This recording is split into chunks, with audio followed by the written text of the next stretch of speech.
कैसे पता चलता है कि पैसा खत्म हो गया? घर में कैसे पता चलता है पैसा खत्म हो गया?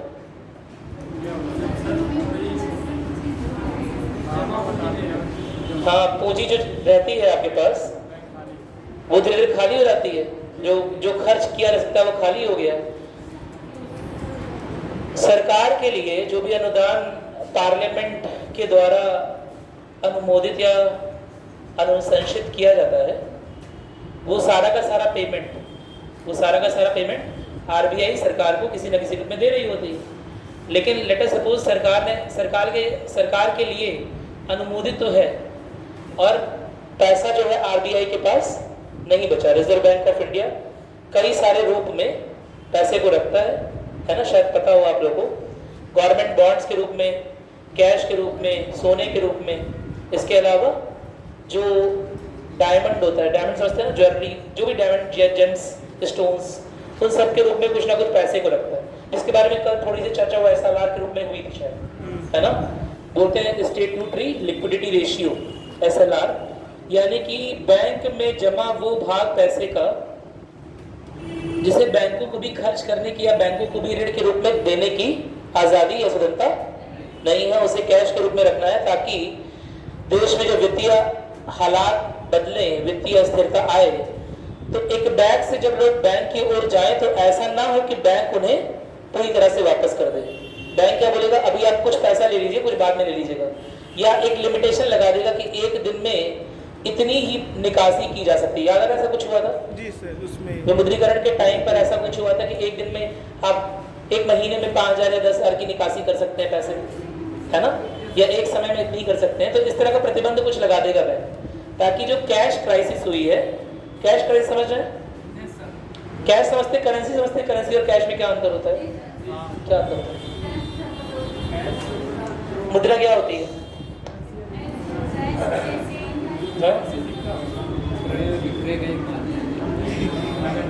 सबसे बड़ा नोट निकाला तो लोग नजर लग जाएगी। ये कैश है? कितने लोग कह रहे हैं मुद्रा है?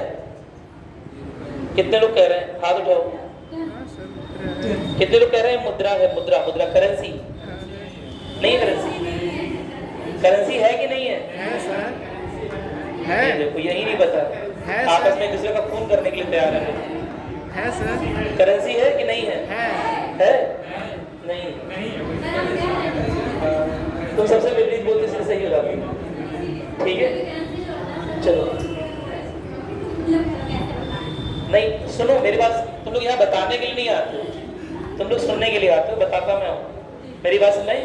करेंसी नहीं है ये, मुद्रा नहीं है ये है क्या? लेकिन आप इसमें नीचे वाला पढ़ोगे, क्या लिखा है? मैं धारक को, ये बता चुका हूँ, एक बार हो चुका है, नहीं हुआ इस क्लास में, दिमाग याद नहीं रहता मुझे इस क्लास में क्या क्या किया, ठीक है।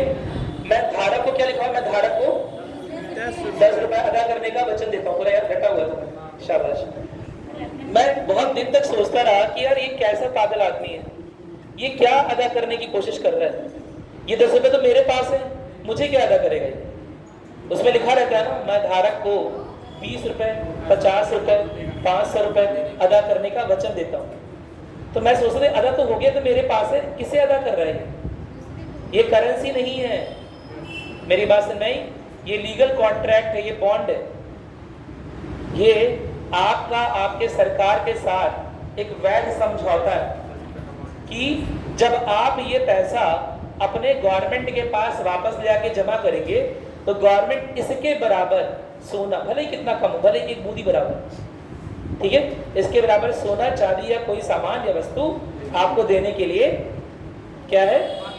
हाँ, अनिवार्य है। उसके ऊपर अनिवार्यता है कि आपको सामान देगा आपकी सरकार। क्या मेरी बात क्लियर हो गई? कोई दिक्कत तो नहीं है? तो सबसे पहले जो कॉन्सेप्ट और करेंसी वो सही कर लीजिए। ये करेंसी है, ये करेंसी नहीं है, ये केवल एक लीगल टेंडर है। क्या बोलते हैं? लीगल टेंडर, यानी कि एक वैध समझौता, एक वैध करार। किसके साथ? गवर्नमेंट के साथ। केवल यही वाला नोट नहीं, जितने भी इस तरह के नोट हो, जितने भी सिक्के, इसकी कोई इंट्रिंसिक वैल्यू है? असल में इसकी कोई वैल्यू है? तो कागज का टुकड़ा है।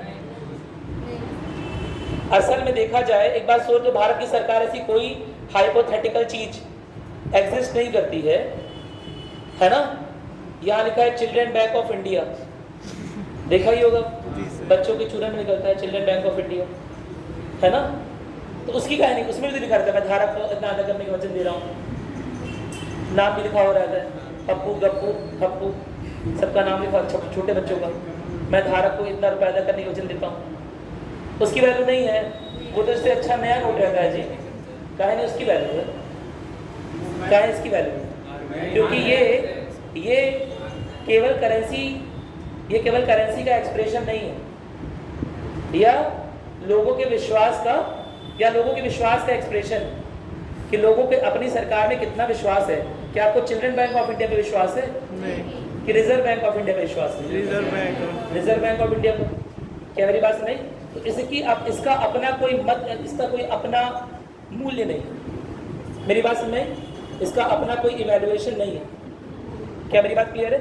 इसमें जो ये बात लिखी है, इसमें जो बात लिख के साइन करके गवर्नमेंट की ओर से आई है, उसका वैल्यू। क्या मेरी बात क्लियर है? और चाहे वो 10 रुपये का नोट हो, चाहे 500 का, चाहे 1000 2000 किसी का भी। क्या मेरी बात क्लियर है? भले ही वो 2000 का ही नोट क्यों ना है। आप बोलोगे सर उसमें तो उतने रुपए की चांदी होती है, पता नहीं किसने अफवाह चला दी है कि उसमें 2000 के नोट में इतनी मोटी चांदी निकलती है, बेचेंगे 2000 रुपये आ जाएगा। कुछ नहीं आएगा। इस चक्कर में बेचने मत लगना, ठीक है? 50 रुपये का नहीं मिलेगा जब उसे बेचोगे। मेरी बात समझ आ रही है? उसकी अपनी इंट्रिंसिक वैल्यू कुछ नहीं होती, उसके अंतर्गत अपनी, है ना, कोई वैल्यू नहीं है उसकी। उसमें किसकी वैल्यू है? गवर्नमेंट के साइन की, गवर्नमेंट की सील की। गवर्नमेंट आपको ऐसा अदा करने का, इतना पैसा देने का वचन दे रही, ठीक है? एक वैध करार है सरकार के साथ, कोई दिक्कत तो नहीं है इसमें। तो ठीक इसी तरह से यह वैध करार कब कर रही होती है? जब उसके पास पैसे होते हैं, या जब उसके पास सामान होता है, या जब उसके पास सोना होता है, या उसके पास पूंजी डॉलर के रूप में होती है, तब कर रही होती है। लेकिन कभी कभी ऐसा हो सकता है कि सब चीज खर्च करके हमने देश के लिए जो जरूरत का सामान है वो ले लिया। यानी कि असल में अगर 10 रुपये लेके आप पहुंच जाएंगे गवर्नमेंट के पास, तो हो सकता है गवर्नमेंट आपको कुछ भी ना दे सके, और ऐसे में हमारा विश्वास सरकार के ऊपर कम हो जाता है। क्या मेरी बात क्लियर है? ऐसे में हमारा विश्वास सरकार के ऊपर कम हो जाएगा और वित्तीय अस्थिरता आ सकती है। जैसे इन्होंने बोला कि सन 1991 में, है ना, हमारे कोष में केवल 15 दिन का खर्चा बाकी था। अगर 15 दिन लगातार हम तेल का खर्चा और उठाए होते, है ना, तो हमारे पास कुछ भी पैसा ना बचता। क्या मेरी बात सुन रही? यानी कैश इस तरह का खर्च हो गया था, सोना चांदी, गवर्नमेंट बॉन्ड सब गिरवी रखे जा चुके थे, ठीक है, सरकार द्वारा। और सरकार के पास ज़्यादा सामान नहीं था गिरवी रखने के लिए। हालांकि तब भी सरकार के पास बहुत सारे सामान होते हैं, बहुत सारी चीज़ें होती हैं, लेकिन कैश जैसा सामान या बॉन्ड जैसा सामान है, सोने जैसा सामान नहीं था गवर्नमेंट के पास। क्या मेरी बात क्लियर है? कोई दिक्कत तो नहीं है ना? गवर्नमेंट कई तरह से पैसे सेव करती है, उसमें एक चीज़ होती है डॉलर। शायद पढ़ा हो आप लोगों ने, SDR पढ़ा है, इकोनॉमिक्स पढ़ा है कि नहीं भी पढ़ा है? तो ठीक है, इकोनॉमिक्स से भी जब क्लास चलेगी तो आपका ये सब कॉन्सेप्ट क्लियर हो जाएगा, ठीक है? उसमें 1991 में क्या हुआ था वो आपको ज़्यादा क्लियर हो जाएगा। उसका पॉलिटी से लेना देना कम है, इकोनॉमी से ज़्यादा है। मेरी बात सुन रहे हैं? चलो, और कोई क्वेश्चन, और कोई प्रश्न? अभी हम लोग को शुरू नहीं किया, हम लोग को शुरू करना है, खत्म करना है। हमारे पास महज 2 से 3 दिन का टाइम है, ठीक है? हमें सारा कोर्स अंतिम समय में खींच देना है। गोल्ड, सोना या जेम्स जैसे हीरो ग्रुप में जितना वो रखता है रिजर्व, उतने ही के बराबर वो नोट छाप सकता है। हाँ, जितना गोल्ड, जितना सोना रखा है। हालांकि इसमें भी बहुत सारे तामझाम है, और भी चीज़ें हैं, है ना। एक होता है क्रेडिट, विश्वास, है ना, साख जिसकी बात कीजिए, उसके आधार पर भी RBI छाप सकता है। लेकिन जितना सोना रखा है, जितना डॉलर आ रहा है, जितना इस तरह की पूंजी बढ़ रही है, गवर्नमेंट बॉन्ड है, उतना ही उसके बराबर ही कैश छाप सकता है RBI। मेरी बात, उससे अधिक छाप नहीं सकता, और वो गवर्नमेंट के अकॉर्डिंग छापेगा, जितना गवर्नमेंट बोलेगी, ठीक है, या जितना उसे बोला जाएगा। कोई दिक्कत तो नहीं है? वित्तीय अस्थिरता के केस में अगर गवर्नमेंट कोई विधेयक पास कर रही है इस तरह का, तो फिर वो अधिक कैश छाप भी सकता है। मेरी बात नहीं, भले उसके पास पैसा ना हो, पैसे का मूल्यांकन करना पड़ेगा। हाँ, और बहुत ज़्यादा परेशानी वाली वो बात होती है, क्योंकि अगर कई साल बहुत ज़्यादा पैसा छाप देगी RBI, तो देश में महंगाई बहुत ज़्यादा बढ़ जाएगी। ये एक बार बताया था, हल्का सा आइडिया दिया था कि अगर सबके हाथ में 15 लाख पहुँच गया, शायद इस तरह बताया था, अगर सबके हाथ में 15 लाख पहुँच जाएगा, 10 लाख पहुँच जाएगा, तो देश में महंगाई एक बैग से बहुत हाई हो जाएगी, है ना। सामान ढूंढे नहीं मिलेगा, सामान खरीद नहीं पाओगे। मेरी बात सुनिए, सबके पास 10 लाख है, सबको सेब चाहिए और सेब की सप्लाई उतनी ही है, तो जब डिमांड ज़्यादा होती है और सप्लाई उतनी ही बनी रहती है, सप्लाई कम होती है, तो ऐसे में महंगाई या मुद्रास्फीति बढ़ जाती है। कोई दिक्कत तो नहीं है? चलो और कुछ? हाँ, क्या पूछा? सुनबा नहीं किया तो क्या बताइए? पहले बताओ। हाँ एकदम, बहुत ज़्यादा वित्तीय आपातकाल की वजह से लोकतंत्र की खतरा बन सकती है, क्योंकि यह सहकारी संघवाद की धारणा के विरुद्ध में। मेरी बात समझ आ गई? लेकिन फिर भी अभी तक भारत में लगा नहीं है, प्लस इसे लगाना भी उतना आसान नहीं है, अभी तक लगा नहीं है, प्लस वित्तीय आपातकाल लगे। एक बात ये समझ लेते हैं, आपातकाल लगाना ही बड़ा कठिन हो गया है। सुप्रीम कोर्ट ने इतने सारे दिशा निर्देश जारी कर दिए हैं ना, कि चाहे राष्ट्रीय हो, चाहे राज्य का संवैधानिक आपातकाल हो, चाहे वित्तीय आपातकाल हो, यह सब लगाना बड़ा कठिन हो गया है। क्योंकि जब भी लगाया जाएगा, मैंने आपको क्या बताया था, इसलिए इसी एम से मैंने कल आपको बताया था कि किसी राज्य में कानून, प्रशासन, वित्त, शांति व्यवस्था, ये ना केवल राज्य की जिम्मेदारी है, बल्कि साथ ही साथ केंद्र की भी जिम्मेदारी है। यानी कि अगर राज्य फेल कर गया अपने कार्य में, तो केंद्र ने क्या किया? केंद्र को भी जवाबदेही देनी पड़ेगी कि क्या आपने आपातकाल लाने से पहले क्या कोई दिशा निर्देश जारी किए? आपने केवल तुरंत आपातकाल ही लगा दिया या कुछ अन्य काम किया, कुछ अन्य स्टेप लिए, तो जिससे यह परिस्थिति जो है उसमें सुधार आ सके। क्या मेरी बात क्लियर? तो जो भी गवर्नमेंट आपातकाल लगा रही होगी, घोषणा कर रही होगी, उसे सुप्रीम कोर्ट के सामने विद एविडेंस जाना पड़ेगा, सबूत देना पड़ेगा कि यह ऐसी परिस्थिति थी, हमने यह करने की कोशिश की, फिर परिस्थिति और बिगड़ी, फिर हमने ये भी किया, ऐसे स्टेप्स चेंज किए, है ना, या योजनाएं बनाई या नीतियां बनाई, बहुत सारे काम किए, और उसके बाद भी स्थिति बिगड़ती गई, तब कहीं जाकर हम किसी तरह का आपातकाल लाए। यह प्रूफ करना पड़ेगा सुप्रीम कोर्ट में। नहीं, अगर लिखित पेपर आएगा तो लिखित प्रूफ करना पड़ेगा, अगर कोई हमसे पूछेगा तो हमें बोल के प्रूफ। चलो और बताओ, कौन सा बता? विपरीत अपराध वाला? ये तो कहीं लिखा नहीं है, कहीं दिखा नहीं मुझे। ये मेरे ख्याल से गलत मिस ट्रांसलेशन है ना। आधी जो पॉलिटी और आधी हिस्ट्री की परेशानी है कि यूपीएससी लेवल पे जो किताब लिखी हुई है ना, उसमें ऐसे शब्दों का उपयोग हुआ है जिसके 2-3 मतलब अक्सर हिंदी में निकलते हैं। मेरी बात समझ? इसका हिंदी में अनुवाद करना आसान नहीं है, और जिन लोगों ने अनुवाद करके प्रश्न पत्र बनाते हैं, जो लोग यहाँ अनुवाद करके किताब लिख लेते हैं, उनके साथ दिक्कतें हैं कि वो उतनी गहराई में शायद उतरना नहीं चाहते। मेरी बात समझ? उसकी वजह से कभी कभी हम देखते हैं कि यूपीएससी में हिंदी के जो प्रश्न लिखे होते हैं वो गलत लिखे होते हैं। कभी कभी ऐसा रेगुलर नहीं होगा, 100, 200, 500 में किसी एक क्वेश्चन में ऐसा हो सकता है, बहुत कम होगा, रेयर होगा, लेकिन ऐसा हो सकता है। मेरी बात समझ? तो इसीलिए हम लोग थोड़ी सी अपनी इंग्लिश भी इम्प्रूव करेंगे। मेरी बात समझ? केवल हिंदी के भरोसे नहीं बैठेंगे, बस इंग्लिश भी इम्प्रूव करेंगे इसीलिए। पहली बात। दूसरी बात कि वो जो आप पूछ रहे हैं वो तो दिया भी नहीं है, कहीं लिखा भी नहीं, विपरीत अपराध कहीं दिया ही नहीं है। संज्ञेय असंज्ञेय शायद हो सकता है, विपरीत अपराध जैसा कुछ होता नहीं। और कुछ बताइए, और कुछ पूछना है? शुरू करें।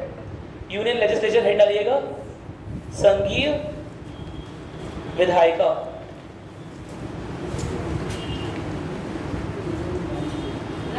देखो हाँ, राष्ट्रपति तो सबको खत्म हो गया, आपातकाल खत्म किया अभी हम लोगों ने, ठीक है। सरकारिया कमीशन भी खत्म कर लिया हम लोगों ने, पंची कमीशन आपने खत्म किया है घर से, सेंट्रल स्टेट रिलेशन के बारे में सारी बातें हो गई हैं, केंद्र और राज्य संबंधों के बारे में सारी बातें हो गई हैं। हमारा ओवरऑल का मैंने और सर ने समअप किया था, अराउंड 5 लेक्चर्स का जो कंटेंट है वो बाकी है अराउंड। तो वो बहुत सारी चीज़ें फैक्चुअल हैं जो मैं आपको PDF के फॉर्म में प्रोवाइड कर दूंगा। आज क्लास है, कल अगर हो पाएगी शायद कल आपका टेस्ट तो नहीं हो पाएगी, है ना, या संडे को अगर हो पाएगी तो हो पाएगी, वरना 2-3 क्लास में रैप अप करना है आपका, है ना, क्योंकि मेरी क्लास का हो चुका है टाइम, 58 लेक्चर्स वर अलॉटेड और वो कंप्लीट हो चुके हैं, ठीक है।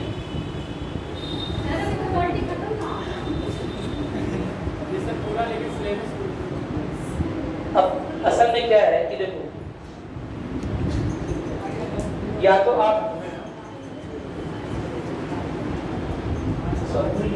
आप यूपीएससी लेवल पे 10th में पढ़ पाओगे, ठीक है, या थोड़ी सी अपनी भी मेहनत करनी पड़ेगी। लेक्चर्स थोड़े लेस थे, ठीक है। तो अराउंड जो हम लोग कंक्लूड करते हैं 120 आवर्स का क्वालिटी होता है, 120 घंटे का, ठीक है। कुछ चीजें आप अपने एंड से भी करो, आप लोग बड़े हो गए, समझदार हो गए, ऐसे कोई छोटे बच्चे तो हो नहीं, ठीक है। फिर लक्ष्मीकांत का हाथ आप लोग के सिर पे है, लक्ष्मीकांत की हेल्प करते लोग, ठीक है।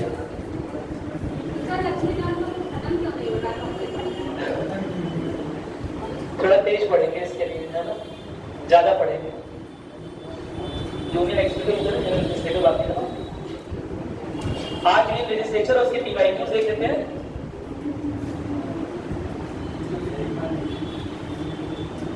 ठीक है, आपको पता है संघ की विधायिका किस तरह से बटी हुई है, किस तरह से बटी हुई है ओवरऑल संसद के। संघ की विधायिका बोले चाहे संसद बोले, उसे ओवरऑल 3 भागों में बांटते हैं। राष्ट्रपति जो कि हमने खत्म कर लिया, आज बारी है लोकसभा और राज्यसभा। क्या मेरी बात समझ में आ रही है? लोकसभा राज्यसभा क्या काम करते होते हैं, मेन काम क्या होता है? विधि बनाना। संसद का काम क्या है? विधि बनाना है, तो सबका आंसर। और क्या काम है? बस कार्यान्वयन करना। क्या कार्य करना? कानून विधि बनाना ही हो गया। और कार्यान्वयन करना, कार्यान्वयन करना। वेरी गुड, लॉज को क्रियान्वयन कराना। हालांकि एग्जीक्यूटिव का काम है, लेकिन लोकसभा राज्यसभा का ही पार्ट होता है एग्जीक्यूटिव भी। और यहीं से एक और निकलेगा आंसर। क्या काम होता है पार्लियामेंट का, संसद का? संसद का क्या काम होता है बताओ? नागरिकों की आकांक्षाओं को पूरा करना, सामाजिक स्तर का सही आंसर है। और सर हर एक क्षेत्र का सरकार बनाना। सरकार, मेरी बात सुन रही? अगर लोकसभा राज्यसभा नहीं रहेगी, संसद नहीं रहेगा, सरकार बनेगी? नहीं बनेगी। तो सबसे इंपॉर्टेंट तो वही है ना, बाकी सब काम तो सरकार कर रही है, सरकार बनेगी कैसे? लोकसभा राज्यसभा से, है ना। राज्यसभा तो लगातार बनी हुई है, स्थायी सदन आपको पता ही है, लेकिन लोकसभा जब आती है भंग होने के बाद, 20 लोकसभा आई, तभी तो सरकार बनाई जाती है। ठीक है, तो मुख्य काम क्या है? सरकार बनाना। कोई दिक्कत तो नहीं है। और जब मैं बोल रहा हूँ सरकार बनाना, तो हम अपने आप समझ जाएंगे कि उसमें मंत्रिपरिषद भी आती है। जब हम बोलते हैं सरकार, गवर्नमेंट ऑफ इंडिया, तो उसमें सामान्य तौर पर हमारा इशारा होता है प्रधानमंत्री और उसके अंतर्गत काम करने वाले या उनके अंदर में काम करने वाले मंत्रिपरिषद। क्या मेरी बात क्लियर है? कोई दिक्कत तो नहीं है ना? ठीक है, तो मंत्रिपरिषद बनाना भी किसका काम हो गया? संसद का। संसद। कोई दिक्कत तो नहीं है ना? अरे बोलो। केवल लोकसभा का नहीं बोल सकते, लोकसभा का चुनाव होने के बाद ही मंत्रिपरिषद बनेगा, उसके बाद ही सरकार बनेगी, ये बात सही है। लेकिन क्या मंत्रिपरिषद का हर एक मंत्री क्या लोकसभा का ही होता है? क्या राज्यसभा का नहीं हो सकता है? क्या प्रधानमंत्री हमेशा लोकसभा का ही होगा? नहीं।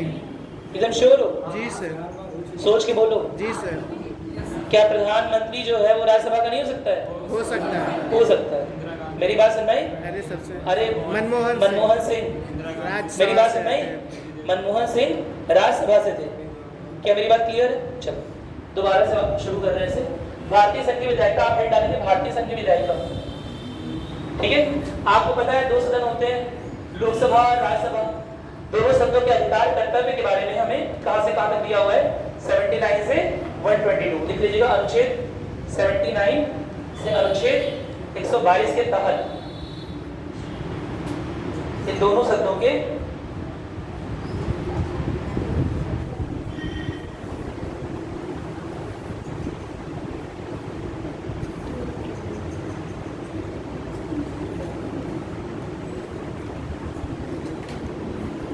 दोनों सदनों के अधिकार कर्तव्य संरचना, अधिकार कर्तव्य संरचना और कार्य विधि को निर्धारित किया गया है, निर्धारित किया गया है।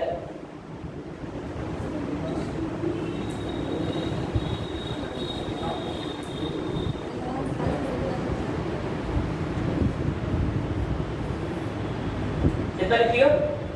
लिखिएगा संसद केंद्र सरकार का, संसद केंद्र सरकार का विधायी अंग है, विधायी अंग है, केंद्र सरकार का विधायी अंग है। और भारत का सर्वोच्च विधायी निकाय है, सर्वोच्च विधायी निकाय है।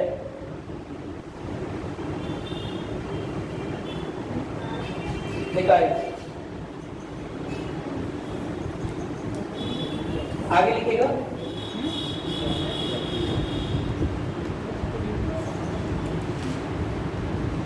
भारतीय संसद में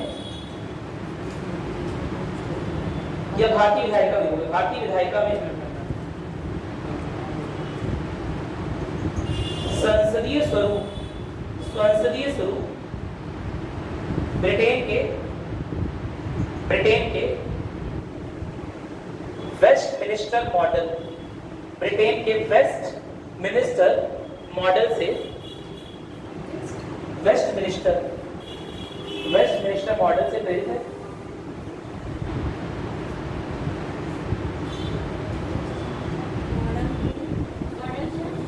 मॉडल से प्रेरित है।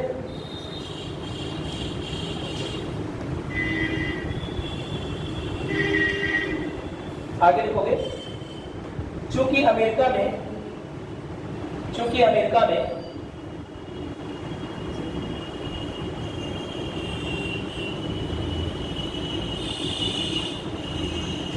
ऐसे काट दो, अमेरिका काट दो, कोई जरूरत नहीं, पढ़ चुके हो आपके देश के बारे में, अलग से लिखवा रहे, काट दीजिए।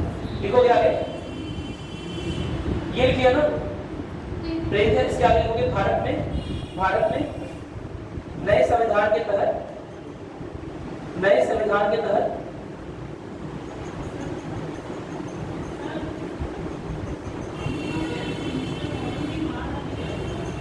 कुछ नहीं बोले, कटवा दिया, है ना? ठीक है, क्या लिखा? भारत में नए संविधान के तहत सन 1951-52 में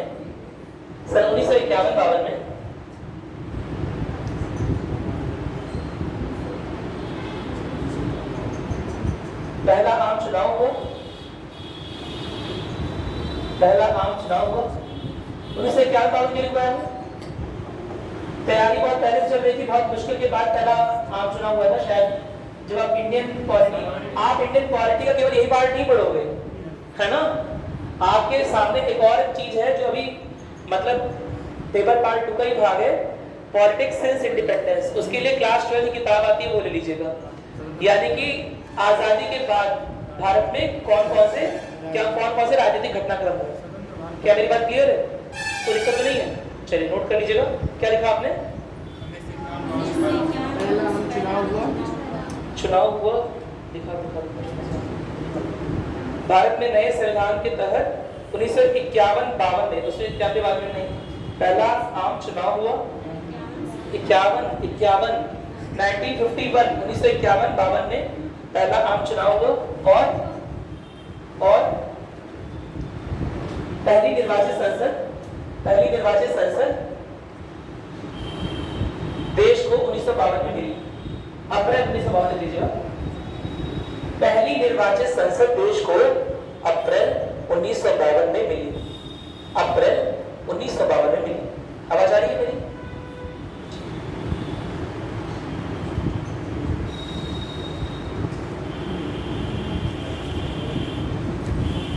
ठीक है, थोड़ा समझ लेते हैं। क्या बताऊं, समय एकदम नहीं है, लेकिन पढ़ाई में ना मन नहीं मानता है। गंदी बात पड़ गई है डी पे पढ़ाने।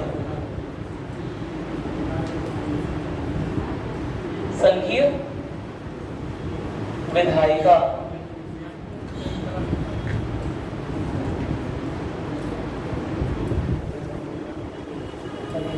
संघीय मतलब क्या होता है? क्या केवल राज्यों के लिए या केंद्र के लिए? केंद्र के लिए नहीं, दोनों के लिए। मेरी बात समझ आई? केंद्र और राज्य का डिवीजन नहीं है इसमें। संघीय मतलब क्या हो गया? केंद्र और राज्य दोनों। क्या केवल केंद्र के लिए कानून बनाएगी?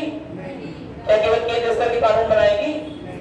नहीं, राज्य स्तर के भी कानून बना सकती है। मेरी बात समझ आई? ये ना सोचकर राज्य स्तर के कानून केवल राज्य सरकार बनाती है। राज्य स्तर के भी कानून अपने स्पेसिफिक फील्ड में, अपने सब्जेक्ट, वो समवर्ती सूची या इस तरह की जो ये बताओ सोचकर, जो 7वीं अनुसूची है उसमें 3 लिस्ट है ना? कौन कौन सी? संघ, राज्य और समवर्ती। उसमें जो संघीय सूची है वो क्या केवल केंद्र स्तर पे लागू होगी? नहीं, कोई जरूरी ऐसा भी नहीं है ना। जो सब्जेक्ट्स हैं, जो उसमें विषय दिए हुए हैं, वो हमेशा ही केंद्र स्तर पे लागू हो, ऐसा कोई जरूरी नहीं है। वो राज्य, किसी राज्य के अनुकूल, किसी राज्य की परिस्थितियों को देखते हुए संसद भी उनमें लॉज, उनके लिए लॉज बना सकती है।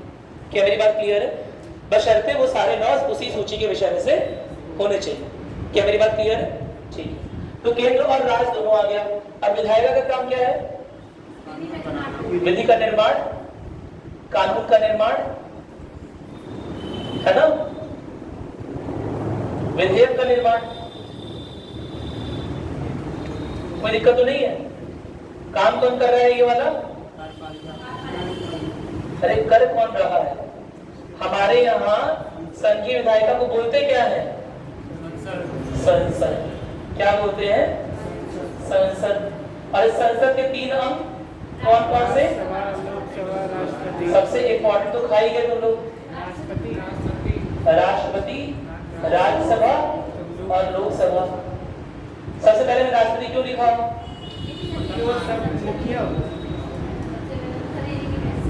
तमाम कानून लिख दो, मेरी बात सुनाई। लेकिन जब तक राष्ट्रपति का हस्ताक्षर उन कानूनों पर, उन विधेयक पर होगा नहीं, तब तक वो विधेयक एक्शन में नहीं आएगा। क्या मेरी बात सुनाई? तब तक तो वो सारे विधेयक जो है बेकार है, उनका कोई मूल्य नहीं। क्या मेरी बात क्लियर है? ठीक है। तो इसे पहले हो गया नंबर राष्ट्रपति का। ठीक है। राज्यसभा को ऊपर इसलिए पहले इसलिए लिखा है क्योंकि इसे क्या बोलते हैं? उच्च सदन। ठीक है। अपर हाउस क्या बोलते हैं? Upper house. क्यों बोलते हैं सर अपर हाउस? एक बड़ा सा घर है, उसमें ऊपर वाले तल्ले पर है क्या ये? हाँ, पढ़े लिखे वाले अपने क्षेत्र में बहुत अधिक। Rekha is a member of Rajya Sabha. Sachin Tendulkar is a member of Rajya Sabha.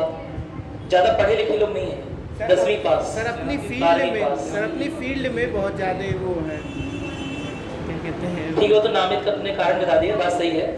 लेकिन पढ़ा लिखा और उच्च सदन क्यों बोलते हैं? सर लोकसभा में से ही कुछ लोग जो आ जाते हैं। हाँ हाँ हाँ हाँ, आवाज नहीं आ रही है इसलिए उच्च। ये कौन सी बात है? तो ऐसे बोलते अभंगीय बोल देते, भंग नहीं हो सकता। उच्च क्यों बोलेंगे? मुझे सोच समझ के बताओ, उच्च क्यों बोल रहे हैं? स्थायी कोई बात उन्होंने भी बोली है, केवल भाषा चेंज कर दी। कभी भंग नहीं होता है सर, कभी निरस्त नहीं होता है सर, स्थायी होता है सर, कुछ भी कर ले खत्म नहीं होता है सर। बात तो एक ही आंसर कर रहे हो। और उच्च क्यों होता है? और दिमाग लगाओ। क्या राज्यसभा के मेंबर्स को आप चुन रहे होते हो? नहीं। कौन चुन रहा होता है? सांसद। ये बताओ 2 बच्चे जा रहे हैं एग्जाम देने, है ना, एक का प्रीलिम्स ही नहीं निकल रहा है, एक प्रीलिम्स मेंस दोनों निकाल के बैठा हुआ है। किसके प्रति इज्जत आपकी ज्यादा हो जाएगी? दूसरे वाले को। समझ रहा हो ना? किसको आप ज्यादा इज्जत दोगे? दूसरे वाले को। गलत बात है, सबको बराबरी से देखना चाहिए। मेरी बात सुनाई, ये गलत तुम लोग के अंदर धारणा जो है। लेकिन फिर जो तुमने जो बात बोली है वो भी सही है, सामाजिक रूप से देखा जाए। मेरी बात सुनाई, चाहे मैं कितना भी समझा दूं, उसको बराबर देखना चाहिए, लेकिन तुम देखोगे बहुत उसी वाले को। मेरी बात सुनाई, जो मेंस में लिखा होगा, मेंस का एग्जाम, ठीक उसी तरह से उच्च सदन, उच्च अपर हाउस के लोग जो है 2 बार इलेक्ट होकर आए भैया, 2 बार इलेक्ट नहीं आए हैं। प्रीलिम्स भी क्वालिफाई किया है, मेंस भी क्वालिफाई किया हुआ, इंटरव्यू से बाहर हुए। मेरी बात समझ रहे हो ना? क्यों मैं ऐसा बोल रहा हूँ? क्योंकि इनका निर्वाचन, इनका चुनाव केवल एक स्तर पे नहीं हुआ है। एक बार वो कैसे, इन्हें किसके द्वारा चुना जा रहा है? हाँ, सांसद द्वारा।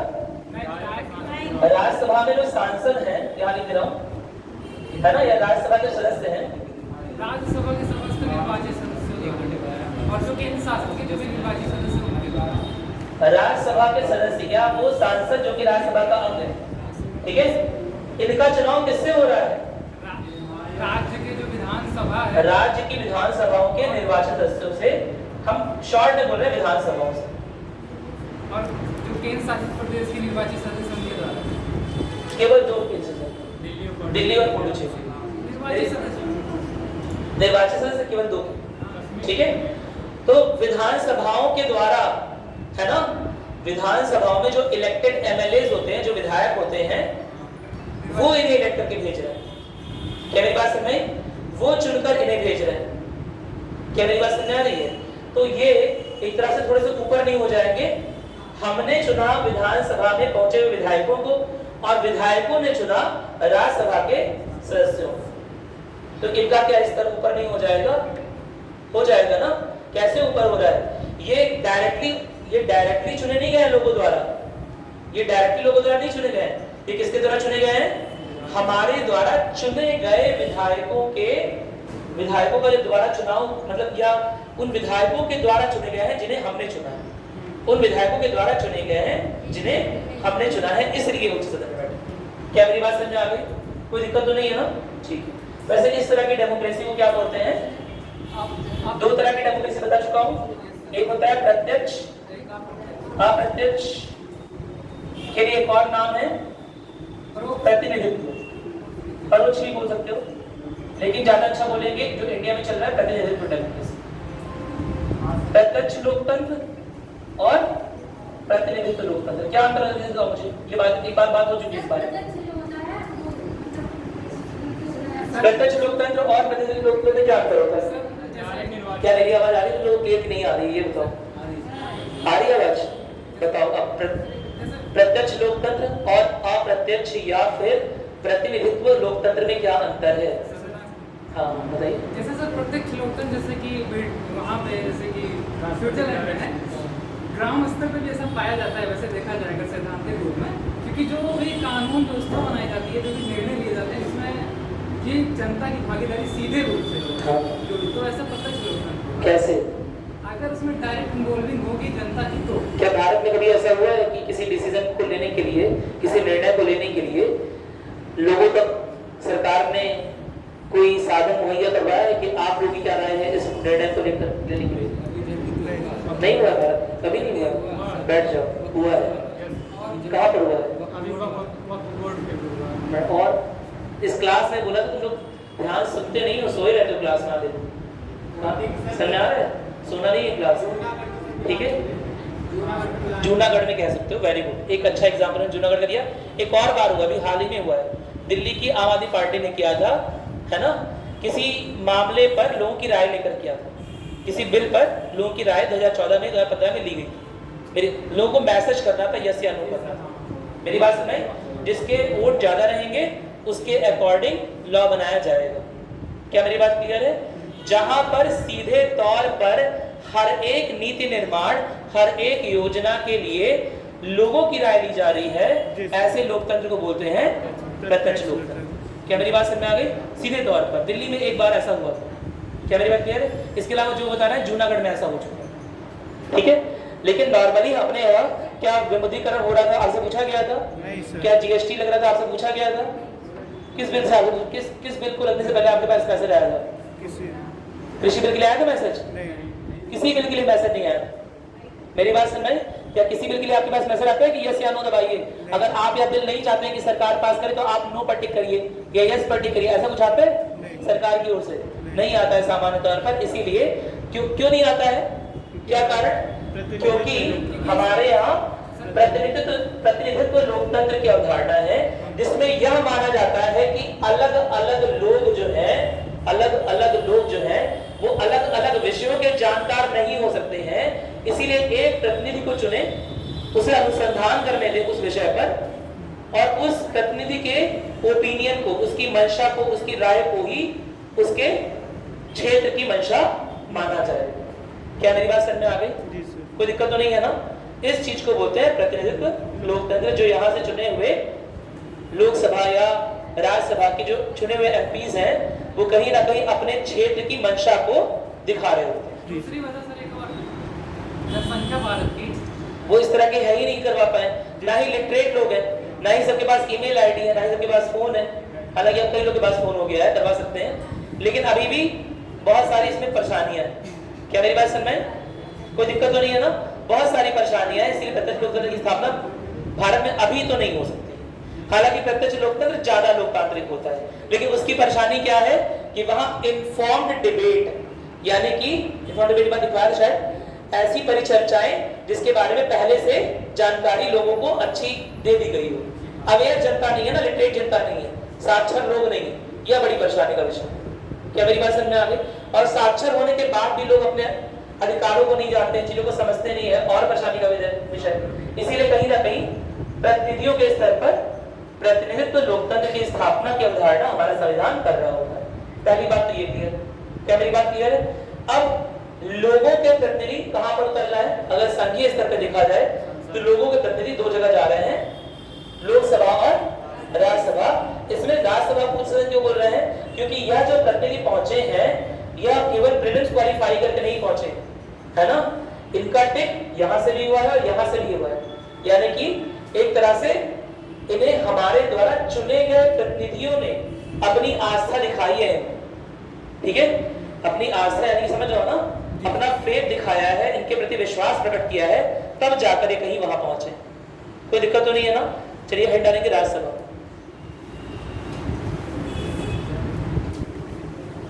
राज्यसभा थोड़ा सा लिखेंगे पहले, फिर जल्दी समझेंगे। आज समय कम है, सब खत्म करवाना है। चलिए लिखिएगा।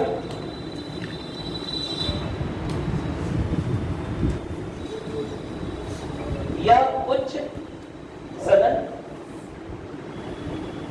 या द्वितीय सदन है, या उच्च या द्वितीय सेकंड द्वितीय सदन है, और भारतीय संघ के राज्यों और केंद्र शासित प्रदेशों का, और भारतीय संघ के राज्यों और केंद्र शासित प्रदेशों का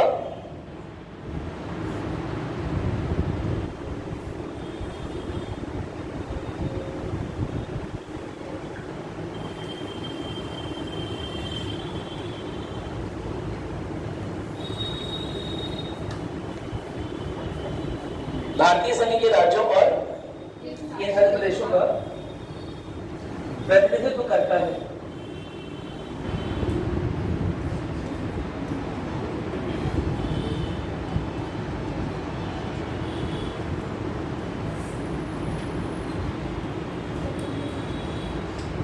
केंद्र शासित प्रदेशों का प्रतिनिधित्व करता है।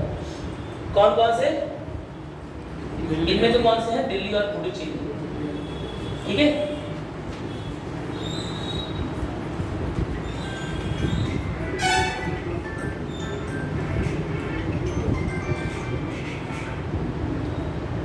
कोई दिक्कत तो नहीं है इसमें?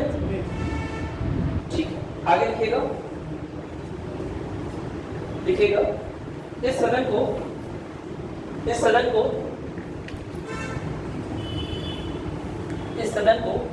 स्थायी सदन भी कहा जाता है। इस सदन को स्थायी सदन भी कहा जाता है क्योंकि यह कभी भी पूरी तरह से भंग नहीं होता है। यह कभी भी पूरी तरह से भंग नहीं होता है।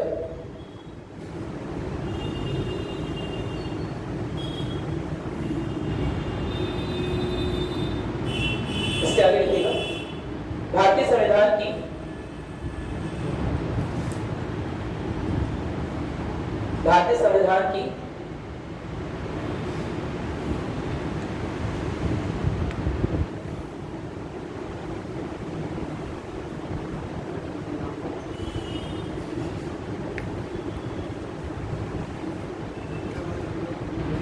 भारतीय संविधान की अनुसूची 4 में राज्यों और केंद्र शासित प्रदेशों के लिए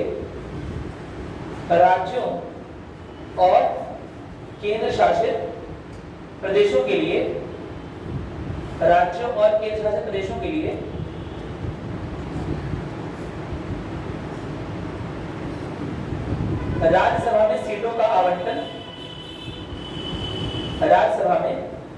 आवंटन दिया गया है। सीटों का आवंटन किया गया है, लेकिन सीटों का आवंटन किया गया है। आवंटन बट सीटों का आवंटन नहीं समझ सकते। हाँ, नहीं आवंटन लिखिए, अच्छे शब्दों का इस्तेमाल करिए। क्या बड़े एग्जाम की तैयारी कर रहा था, लेवल अप करिए, है ना। टीचर को ही अपने साथ नीचे मत खींच लीजिए, ठीक है।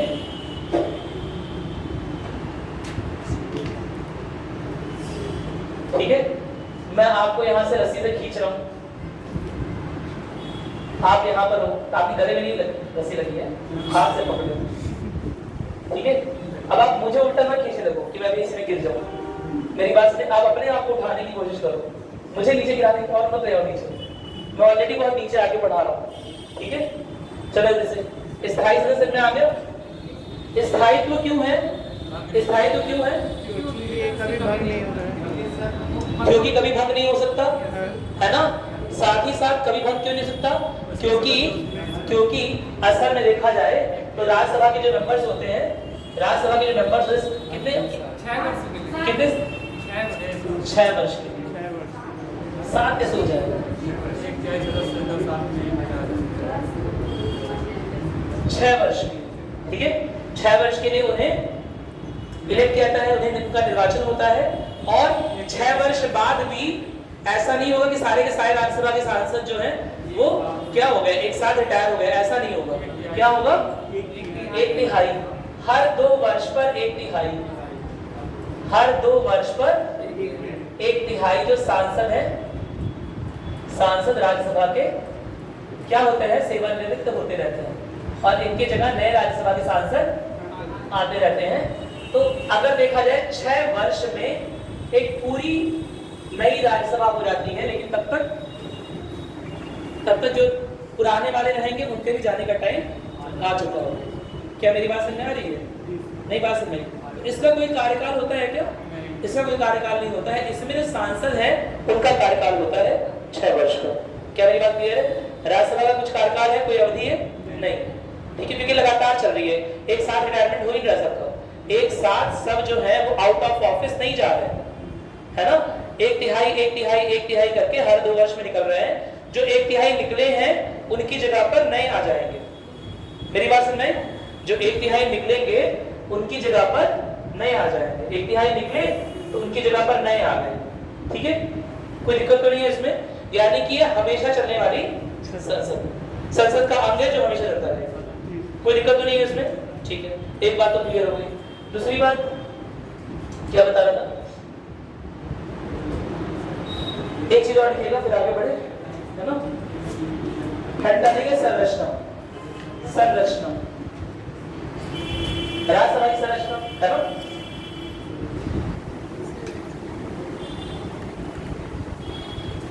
अब संवैधानिक प्रावधानों के आधार पर जो मैक्सिमम अपर लिमिट है, जो अधिकतम सीटें राज्यसभा में हो सकती हैं, कितनी है? 250। कोई दिक्कत तो नहीं है ना। इन 250 में ऐसा बोला गया कि 238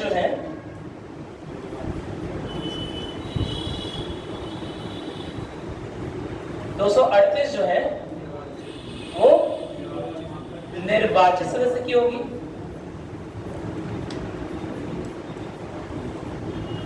और बची हुई 12 जो है राष्ट्रपति के द्वारा मनोनीत या बोल रहा हूं नामांकित सदस्य या नामित सदस्य, ठीक है, नामित सदस्यों की होगी। इन नामित सदस्यों को अपने क्षेत्रों के कौन कौन से क्षेत्र? कला, समाज सेवा और साहित्य, खेल नहीं, अलग से नहीं है, खेल कला का पार्ट, और विज्ञान या शिक्षा।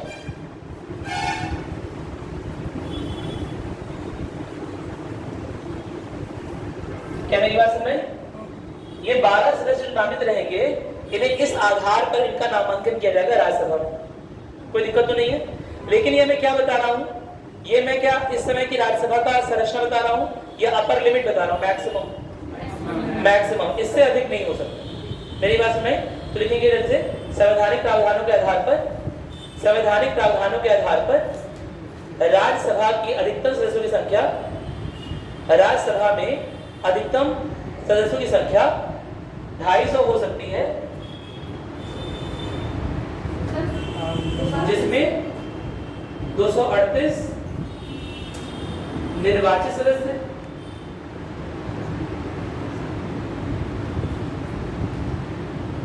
और 12 मनोनीत सदस्य, 12 मनोनीत सदस्य हो सकते हैं। इन 12 सदस्यों का चुनाव जल्दी लिखोगे, बस स्पीड बढ़ाओ। लिखने का एग्जाम है, राइटिंग का एग्जाम है, लेके बैठ गए वैसे फिर दूसरे का कॉपी नोट करें, स्पीड बढ़ाओ। लिखो, इन 12 सदस्यों को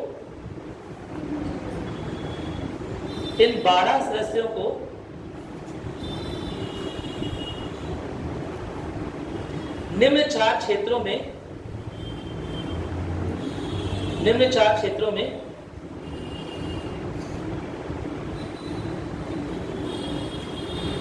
उनकी विशिष्टता के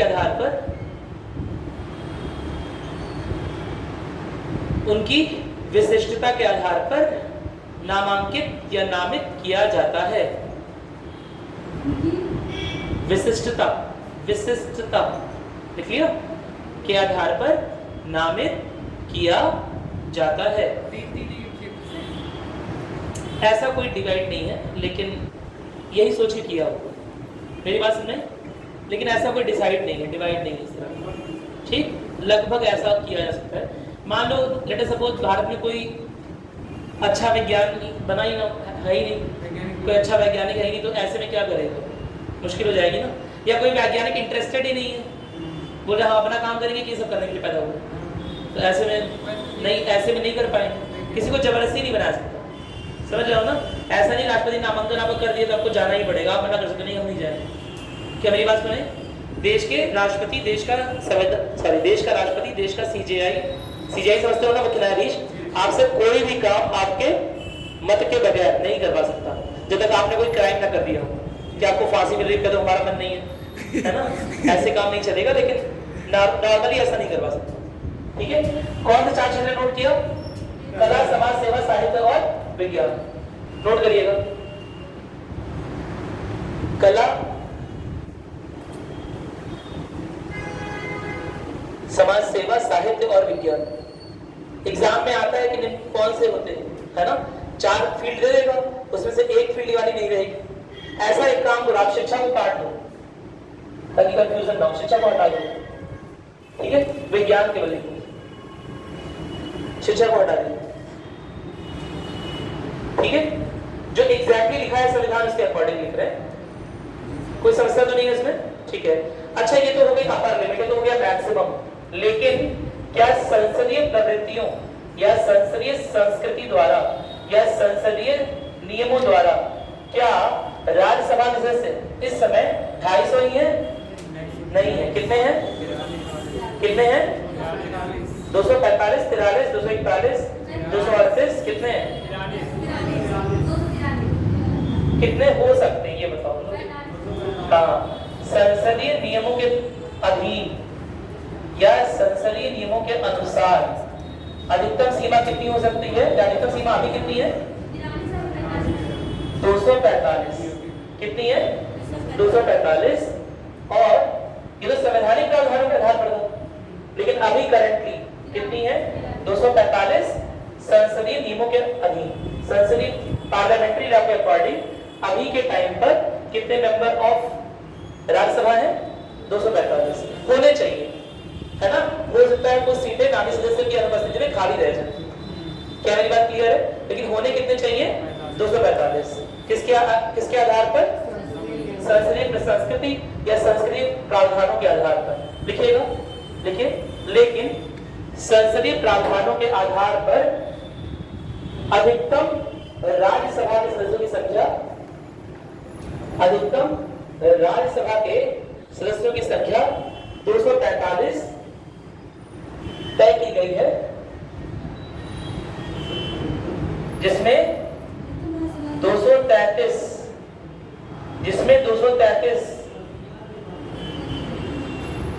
निर्वाचित सदस्य यानी चुने हुए सदस्य रहेंगे और 12 12 नामी सदस्य रहेंगे।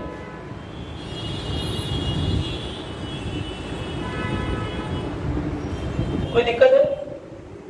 इन 233 निर्वाचित सदस्यों में 229 राज्यों से आ रहे होंगे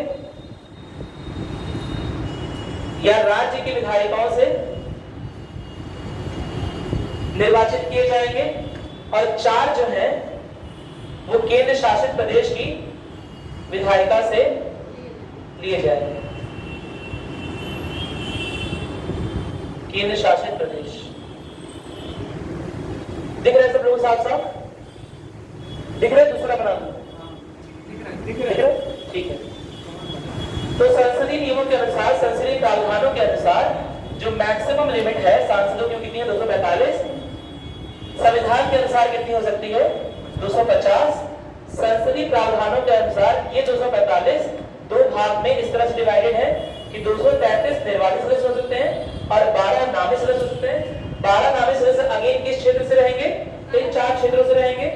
जो 233 निर्वाचित सदस्य हैं उसमें से 229 राज्यों से और 4 जो है वो केंद्र शासित प्रदेश से रहेंगे। क्या मेरी बात क्लियर है? इसे बना लिया? आगे बढ़े? अरे जल्दी बनो, जल्दी बनो। 4 केंद्र शासित प्रदेशों से जो सदस्य हैं, इसके आगे लिखोगे 4 केंद्र शासित प्रदेश से जो सदस्य हैं उनमें से 2 दिल्ली से और 2 दिल्ली और 2 पुडुचेरी से रहेंगे। ठीक है? इसके आगे ऐसे लिख लोगे 4 जो है उसे भी 2 पार्ट में डिवाइड करना, 2 और 2।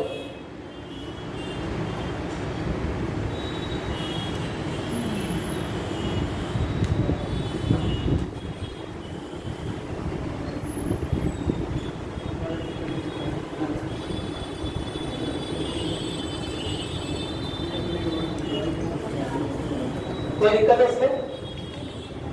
कोई समस्या? एक बार बना लो, समझ लो। ये 4 वाला बना दिया? कोई दिक्कत तो नहीं? दोबारा बना दूं? किस में आ गया? हो गया ना?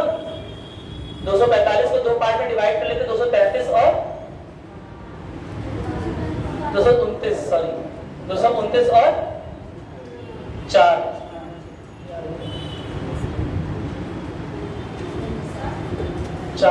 और इस 4 को भी 2 पार्ट में डिवाइड कर सकते हैं, 2 दिल्ली से और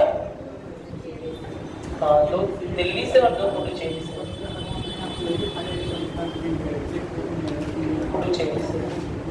कोई दिक्कत तो नहीं है ना? अरे बोलो, एकदम क्लियर हो गया? ठीक है। ये तो हो गई हमारी राज्यसभा की संरचना कुछ ऐसे। ठीक है, दोबारा बोल रहा हूं कि ये अपर लिमिट है ना? जो इसके पहले बताया था वो संविधान के अनुसार अपर लिमिट है, मैक्सिमम, है ना? और ये संसदीय प्रावधानों के अनुसार मैक्सिमम संख्या है जो अभी राज्यसभा में हो सकती है। इसका मतलब ये नहीं है कि इससे कम नहीं हो सकते, इससे कम भी हो सकता है। लेट अस सपोज 12 नामी सदस्यों में से 2 जो है वो इस्तीफा दे दें, है ना? 2 की डेथ हो जाए। क्या मेरी बात क्लियर है? 1-2 बैंकरप्सी कंगाल हो जाए या ऑफिस ऑफ प्रॉफिट को लिए उनकी राज्यसभा की सदस्यता निरस्त हो जाए। 1-2 का निकला कि भारत के नागरिक ही नहीं है, आपने कला से उठा दिया अक्षय कुमार को, है ना? पता चला कनाडा का नागरिक निकल गया। क्या मेरी बात सुनाई? तो अगर यह सब चीजें रहेंगी तो फिर ऐसे में 245 से वो संख्या कम भी हो सकती है। कोई दिक्कत तो नहीं है ना? चलो ठीक है, ये सर्विसेज में आ गया। अब हम बात करेंगे शक्तियों की, है ना, कि क्या क्या काम करती है राज्यसभा। सबसे पहले लोग समझते हैं, है ना, राज्यसभा जो है इसके जो 245 सदस्य हैं, दूसरे पेज में कर लेते हैं।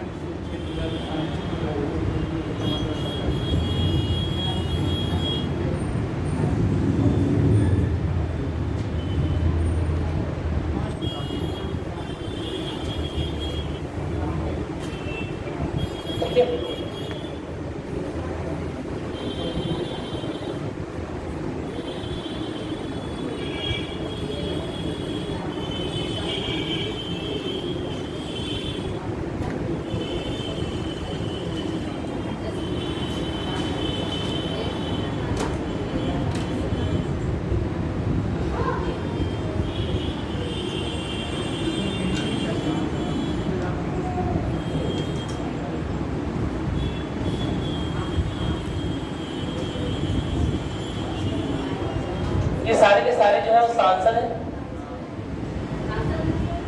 राज्यसभा के।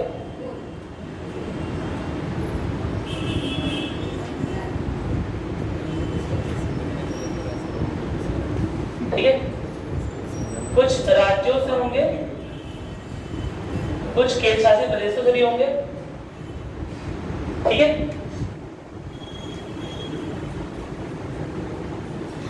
लेट अस सपोज ये राज्यसभा के सांसद हैं महाराष्ट्र के, ये है उत्तर प्रदेश के, ये है उड़ीसा के, छत्तीसगढ़, समझ गया ना? इसी तरह से बाकी सबके। तो अब इनका इलेक्शन कहां से हो रहा है थोड़ा समझते हैं। ये जो महाराष्ट्र के सदस्य पहुंचे हैं, राज्यसभा के सदस्य, है ना, जो महाराष्ट्र का प्रतिनिधित्व कर रहे हैं, वो कहां से पहुंचे हैं? महाराष्ट्र की विधानसभा से। वेरी गुड, है ना?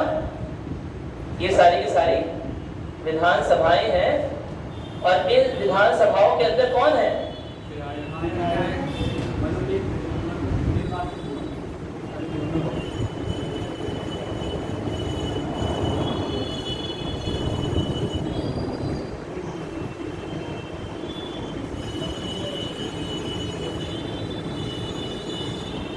निर्वाचित विधायक।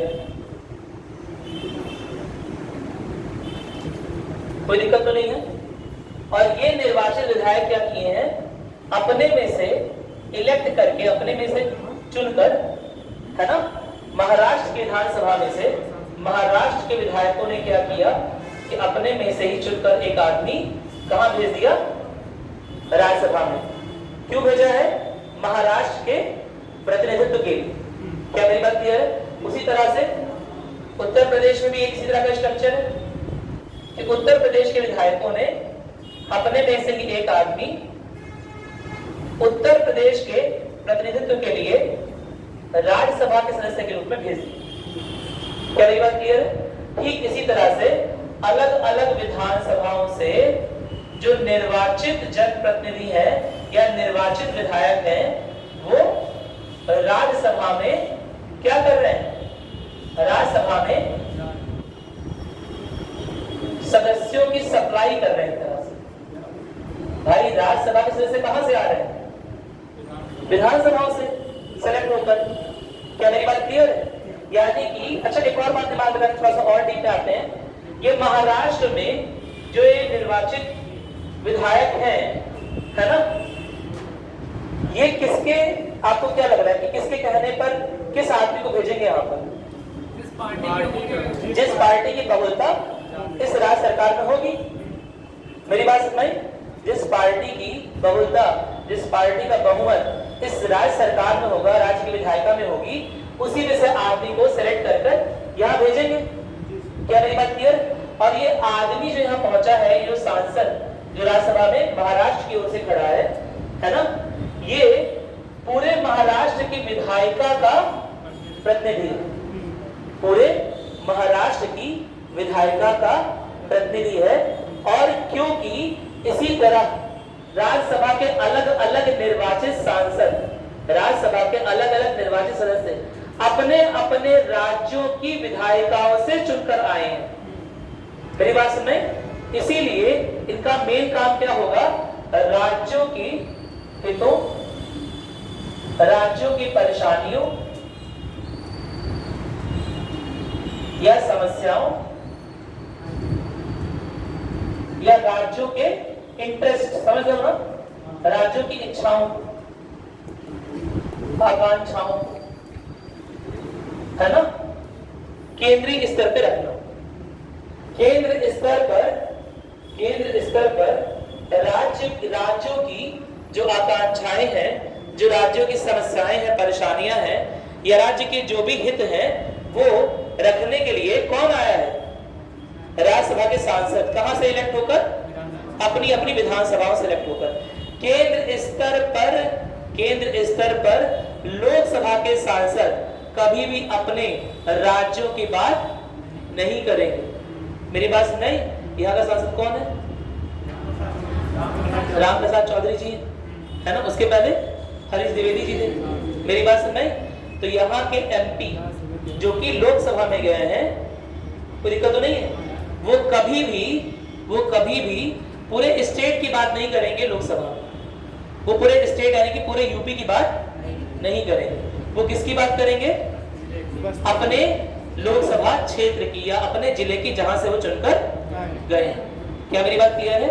वो पूरे राज्य के प्रतिनिधि नहीं है। जो यहां से लोकसभा के सांसद चुने गए हैं वो उत्तर प्रदेश के इंटरेस्ट को, उत्तर प्रदेश की समस्याओं को, उत्तर प्रदेश की परेशानियों को, उत्तर प्रदेश की आकांक्षाओं को केंद्र स्तर पर नहीं दिखाएंगे, नहीं बोलेंगे। क्या मेरी बात क्लियर है? उसके लिए हमने किसका इलेक्शन किया है?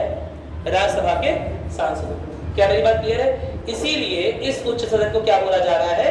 राज्यसभा, राज्यों की सभा, क्योंकि यह जो सांसद इलेक्ट होकर भले ही अपने अपने क्षेत्रों से आए हैं, लेकिन फिर भी ये भले ही एक क्षेत्र के हो, है ना, लेकिन जिस भी राज्य की विधायिका ने इन्हें सपोर्ट किया है और वहां पहुंचाया है, उस पूरे राज्य के प्रतिनिधियों के रूप में काम करेंगे। नहीं समझ में आई बात? इस पूरे राज्य की परेशानियों को यहाँ पर शेयर करेंगे, इस पूरे राज्य की बात यहाँ पर करेंगे, ना कि केवल अपने क्षेत्र विशेष की बात। क्या मेरी बात क्लियर हो गई? कोई समस्या तो नहीं है? इसीलिए यह राज्यसभा है या उच्च सदन है ना, एक ये भी कारण है ना, राज्यसभा को उच्च सदन बोलने का एक ये भी कारण है, क्योंकि इसमें जो इलेक्टेड आदमी यहाँ से यहाँ पहुंचा है वो अपने क्षेत्र का आदमी नहीं रह गया, वो अपने विधानसभा क्षेत्र की बात नहीं करेगा वहां पर, है ना, ना ही देश की बात करेगा। वो किसका प्रतिनिधि, किसकी ओर से चुना गया है? राज्य की विधायिका की ओर से चुना गया है। भले ही उस विधायिका में भी उसका सपोर्ट उन्होंने किया है जो उस राज्य में बहुमत वाली सरकार का पार्टी, बहुमत वाली सरकार का दल। क्या मेरी बात सुन रहे हैं? लेकिन फिर भी वो पूरे राज्य का प्रतिनिधि या पूरे राज्य का प्रतिनिधित्व कहां पर कर रहा है? केंद्र में कर रहा है। कोई दिक्कत तो नहीं है? क्या मेरी बात समझ आ गई? कहीं नोट किया इस बात को? राज्यसभा के सांसद राज्यों की समस्याओं हेतु आकांक्षाओं परेशानियों को केंद्र स्तर पर प्रदर्शित करते हैं, कर सकते नहीं है, यही काम ही है। मेरी बात सुन रही? जबकि लोकसभा के सांसद के पास ये अथॉरिटी नहीं है। अभी बस्ती का एमपी जा करके बोले हमारे उत्तर प्रदेश में, है ना, बड़ी समस्या है, बड़ी बेरोजगारी है, तो वहीं पर उसे सब लोग डांट देंगे, कहेंगे आप उत्तर प्रदेश के प्रतिनिधि हैं, आप किस हैसियत से बोल रहे हैं बात? क्या आप उत्तर प्रदेश से आए हैं? नहीं, आप अपने क्षेत्र से आए हैं, या तो उसकी बात करिए या फिर पूरे देश की बात करिए। मेरी बात सुनिए, आप अपने राज्य की बात वहां पर नहीं कर सकते भाई। चाहे लोकसभा का एमपी हो, चाहे राज्यसभा का एमपी हो, फाइनली तो किसी न किसी राज्य से ही आ रहा है। लेकिन किसी न किसी राज्य से चुने जाने का मतलब ये नहीं हो गया कि वो दोनों अपने राज्य की बात कर पाएंगे। केवल और केवल राज्यों की बात कौन कर सकता है? राज्यसभा के सदस्य, क्योंकि वो विधायिका से चुने गए हैं जो कि पूरे के पूरे राज्य को दिखा रही है। क्या मेरी बात क्लियर है? कोई समस्या तो नहीं है इसमें? हाँ बताइए। जैसे सर आपने कहा निर्वाचित क्षेत्र, जैसे कहा हाँ, इनका निर्वाचन क्षेत्र तो अलग होगा, जैसे कि 250 मेंबर हैं। इसे बना लिया, मैं बता रहा हूँ, इसे बना लिया। और दूसरी बात एक चीज और सर, हाँ बताइए। जैसे कि एक व्यक्ति तो इसका चुनाव करेगा नहीं, एक विधायक, कई विधायक मिलकर इनका चुनाव करेंगे। आप बोलते रहिए, मैं सुन रहा हूँ। सही बोल रहा है, बोलिए तो यही मैटर कर रहा है। मैं बोले नहीं। इनका जो क्षेत्र है वो तो जैसे मतलब जो विधानसभा का क्षेत्र है उससे अलग होगा पहली बात, और दूसरी बात जो विधानसभा के प्रतिनिधि हैं, केवल एक प्रतिनिधि इसका चुनाव तो नहीं करने वाले हैं। एकदम सही बात है।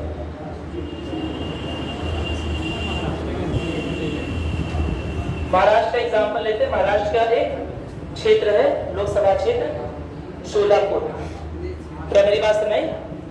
महाराष्ट्र का एक क्षेत्र है शोलापुर, है ना, या आप चाहे तो बस्ती का भी एग्जाम्पल ले सकते हैं, या उत्तर प्रदेश की बस्ती ले सकते हैं। अब यहाँ बस्ती जिले से या बस्ती क्षेत्र से, है ना, दो तरह के प्रतिनिधि पहुंचे, एक राज्यसभा में, एक लोकसभा में।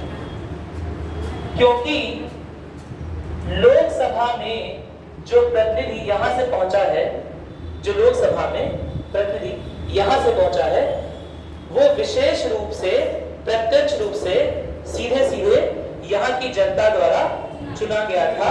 इसीलिए वो केवल और केवल अपने क्षेत्र की, पूरे राज्य की नहीं।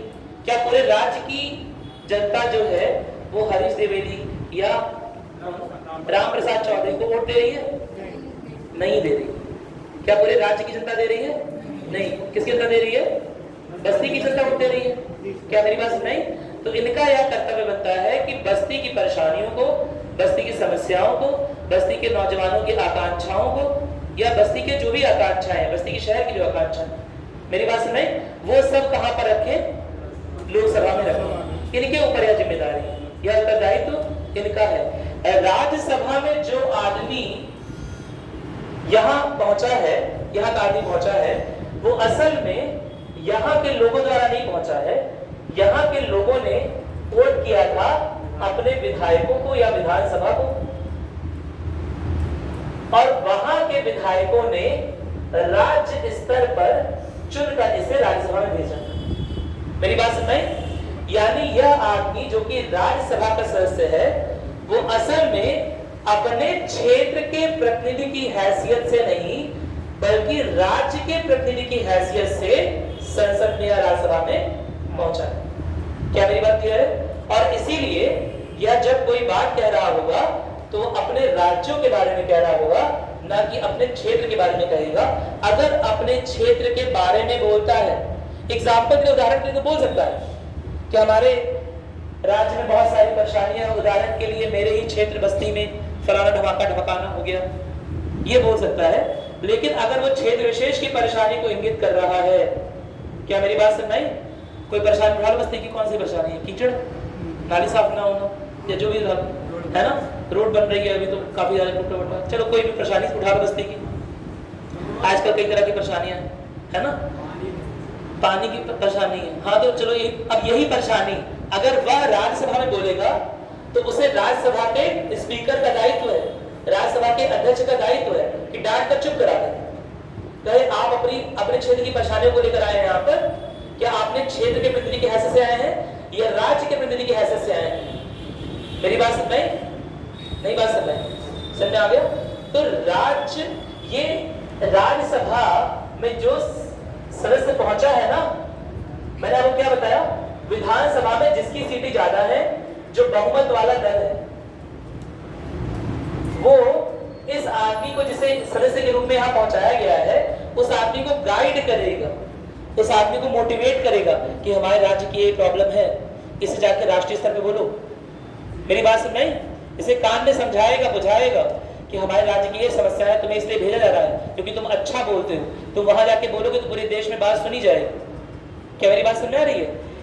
इसलिए राज्यसभा के सांसद अच्छे वक्ता चुने जाने बेहद जरूरी है, और चुने भी जाते हैं क्योंकि वह राज्यों की परेशानियों को केंद्र स्तर पर ले जा रहे हैं, है ना। उन्हें अक्सर अपने राज्यों की बहुमत वाली सरकार ने इसी उद्देश्य से, है ना, कोई ऐसा मामला जो कि राज्य से नहीं हो पा रहा है सॉल्व, है ना, इसी उद्देश्य से उन मामलों को केंद्र स्तर तक लाने के लिए राज्यसभा के सदस्य के रूप में निर्वाचित करके भेजा गया। कोई दिक्कत तो नहीं है ना? क्या मेरी बात समझ में आ गई? राज्यसभा के सांसद का मेन का उसे चुन के भेज कौन रहा है? विधानसभा में कौन सा दल? बहुमत वाला दल, जीता हुआ दल, सरकार का दल, राज्य सरकार का दल। एक तरह से राज्य सरकार में जो पार्टी राज्य सरकार चला रही है वही तो भेज रही है एक तरह से, है ना। तो ये काम जो ये सॉल्व अपने राज्य स्तर पे नहीं कर पा रहे हैं, है ना। राज्यों के पास बहुत सारे फंड होते हैं, बहुत सारे काम कर लेते हैं, लेकिन कुछ काम हो सकते हैं जो राज्य अकेले ना कर पाए, ठीक है। तो वो सारे काम, वो सारी परेशानियां केंद्र स्तर पर सुनी जाए, इसलिए अच्छे वक्ताओं को, अच्छी तरह से रिप्रेजेंट करने वालों को, कुछ लोगों को ऐसे कहां भेजा जाएगा? राज्यसभा के सदस्य के रूप में राज्य विधायिका द्वारा भेजा जाएगा। क्या मेरी बात समझ में आ गई? कोई दिक्कत तो नहीं है ना? हाँ बताइए। जैसे जो राज्यसभा के सदस्य होंगे, हाँ, वो एकमात्र सदस्य तो नहीं होगा अपने क्षेत्र का चुना जाने वाला, इसकी भी प्रतिद्वंदी। हाँ सही बात है। राज्यसभा में भी मैंने भी बताया ना, राज्यसभा में भी जो सदस्य पहुंचे कई सारे, यहाँ पर केवल एक सदस्य नहीं पहुंचा है, कई सारे सदस्य पहुंचे, ठीक है। जिम्मेदारी दे दी जाएगी। क्या महाराष्ट्र से एक ही सांसद पहुंचेगा? क्या महाराष्ट्र से राज्यसभा में एक ही सांसद पहुंचेगा? नहीं, कई सारे सांसद रहेंगे, सबको अलग अलग जिम्मेदारी दे दी जाएगी, है ना, सबका अलग अलग रोल रहेगा, उसी में कुछ का रोल रहेगा, कुछ पैसा से देके पहुंच जाएंगे। मेरी बात समझ? तो इसीलिए थोड़ा सा राज्यसभा के साथ ये परेशानी होती है ना, कि राज्यसभा में जो सीटों का आवंटन किया गया है वो अनुसूची 4 में तो दिया गया है, लेकिन राजनीतिक आकांक्षाओं की पूर्ति के लिए कई बार राजनीतिक दल क्या करते हैं, है ना, किसी तरह की बैक सीट किसी के लिए रिजर्व रख ली, या कोई ऐसा आदमी है जो कि लोकसभा में जीत नहीं पा रहा है, उसे भी सांसद बनाना है तो राज्यसभा का इस्तेमाल कर लिया। मेरी बात समझ आ रही है? फॉर एग्जाम्पल मनमोहन सिंह का एक बहुत अच्छा एग्जाम्पल है। मनमोहन सिंह, है ना, लोकसभा में कहाँ की कॉन्स्टिट्यूएंसी से है? कहाँ के लोकसभा क्षेत्र से है? अरे राज्यसभा से तो कहाँ के लोकसभा क्षेत्र से है ये तो बताओ। उनका वोटर कार्ड कहाँ का है, उनका वोटर आईडी कहाँ का है, कहाँ के निवासी माने आते हैं? दिल्ली के। क्या मेरी बात समझ? लेकिन चुनाव कहाँ से लड़ा उन्हें राज्यसभा के सांसद के रूप में? असम से, क्योंकि असम में उस समय कांग्रेस की गवर्नमेंट थी, है ना। एक बार वो असम में चुन लिए जाएंगे विधानसभा में, तो उसके बाद वो वहां से द्वारा चुनकर कहाँ जाएंगे? राज्यसभा के सांसद के रूप में आ जाएंगे। क्या मेरी बात क्लियर है? और एक बार सांसद बन गए तो प्रधानमंत्री बन सकते हैं कि नहीं बन सकते? बन सकते हैं। क्या लोकसभा के सांसदों को ही केवल प्रधानमंत्री बनाया जाएगा? नहीं ना, राज्यसभा के सांसदों को भी प्रधानमंत्री बनाया सकता है। देखो आज फिर हम लोग डीप में बात कर रहे हैं, हमारे पास 3 क्लासेस बाकी, 4 क्लासेस, डेप्थ बात करने का टाइम नहीं हमारे पास। इतना समझ में आ गया? इतना बना लिया? चलो, मेरी गलती नहीं है, मैंने आपको पूरा समझा दिया, है ना। जो भी क्वेश्चन मैंने करवा दिए, जो भी टॉपिक यहाँ पर खत्म है, उसमें आप यूपीएससी प्री मेंस तक का क्वेश्चन कर ले जाओगे, जो मैंने खत्म कर दिया, है ना। बाकी सबके पीडीएफ आपके पास जाएंगे, कॉन्स्टिट्यूशनल नॉन कॉन्स्टिट्यूशनल बॉडीज के, रूल ऑफ सिविल सर्विस के। पंची कमीशन का दे दूंगा, खुद से पढ़ोगे? दे दूंगा मैं तो, दे, है ना, आप ही ले लीजिए, हमें कहाँ कितनी महत्वपूर्ण है समझ। पंची कमीशन मैं दे दूंगा, नहीं पंची कमीशन में दे दूंगा, ठीक है। राज्यसभा में जो सांसदों का चुनाव होता है वो भी राष्ट्रपति के चुनाव का होता है। राज्यसभा में जो चुनाव, हाँ हाँ, वरीयता क्रम में होते हैं। चुनाव कैसे नहीं होते हैं ना, और भी तो कई लोग होते हैं। सर राज्यसभा के मेंबर्स का चुनाव कैसे होता है ये चीज? राज्यसभा के मेंबर्स का चुनाव में राष्ट्रपति कहाँ आ गया? वो तो राज्यों के द्वारा चुन के जा रहे हैं। निर्वाचन पद्धति क्या है? निर्वाचन पद्धति वही तो करवाने जा रहे हैं, है ना। इतना समझ में आ गया? ठीक है, नोट कर लिया कुछ चीजें, ये समझ में आ गया, ठीक है। अलग अलग विधानसभा क्षेत्र हैं, अलग अलग लोकसभा क्षेत्र हैं, इससे अलग अलग प्रत्याशी भी इलेक्टेड है। एक प्रत्याशी लोकसभा के लिए और एक प्रत्याशी राज्यसभा के लिए। लेकिन जो लोकसभा का प्रत्याशी है, जो लोकसभा का प्रत्याशी इस क्षेत्र से इलेक्टेड है, इस क्षेत्र से निर्वाचित है, वो कभी भी इस पूरे राज्य की बात नहीं करेगा, वो केवल और केवल इसी क्षेत्र की बात कर रहा होगा। कहां पर?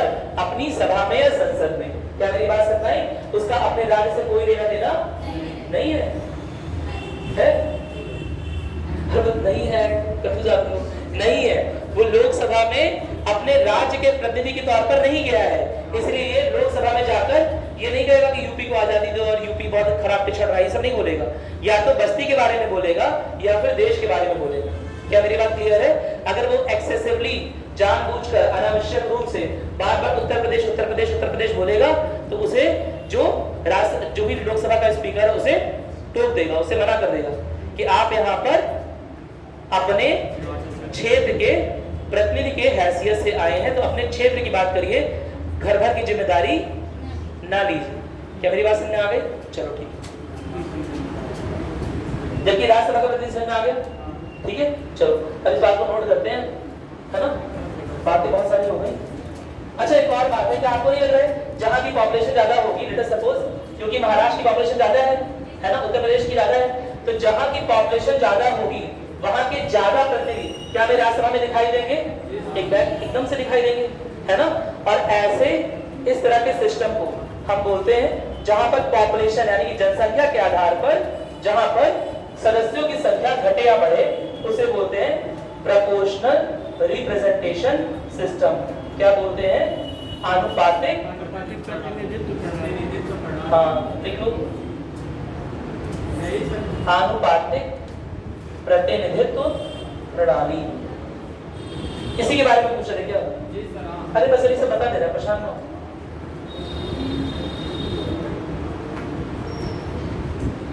ठीक है, कोई दिक्कत तो नहीं है।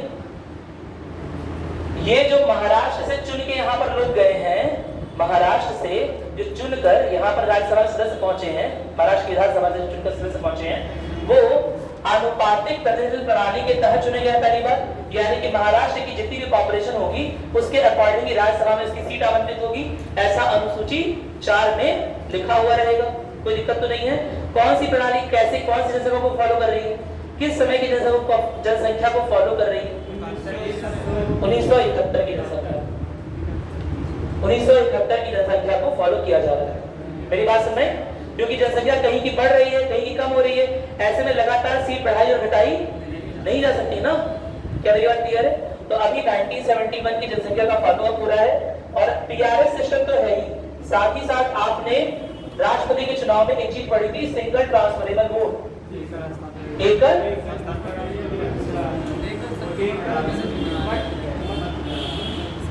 एकल हस्तांतरणीय मत। ठीक है, क्या मतलब होता है याद है किसी को? मत का मूल्य बराबर नहीं होगा,